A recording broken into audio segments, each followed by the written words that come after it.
Volem poder ser lesbianes en un poble, des d'Ulldemolins, la Bisbal de Falset, Cabassers, la Figuera o el Molar, fins a Roda de Berà, Creixell, Aiguamúrcia o Querol.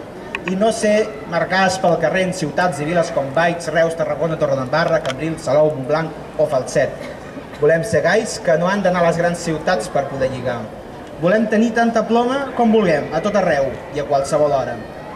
Volem ser heteros i gaudir obertament del sexe anal. Volem ser trans i que no se'ns consideri malaltes.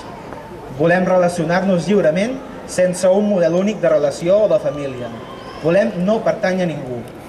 Volem viure plenament la nostra sexualitat i afectivitat en totes les etapes de la vida. Volem poder viure-les també a l'espai públic, a les platges, parcs, boscos i camins, sense haver de ser criminalitzades o esdevenir motiu de debat entre les veïnes de les urbanitzacions properes o de l'equip de govern municipal de torn. Volem poder estar despullades o vestides arreu.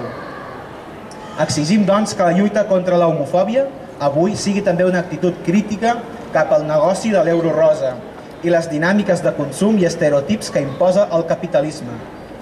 Que sigui la lluita contra la institucionalització del moviment d'alliberament gai lèsbic i contra la poca implicació actual en temes d'alliberament sexual.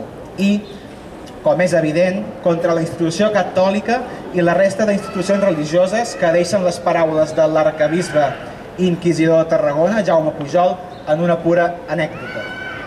Hem de recordar que la transsexualitat està considerada encara avui com una malaltia.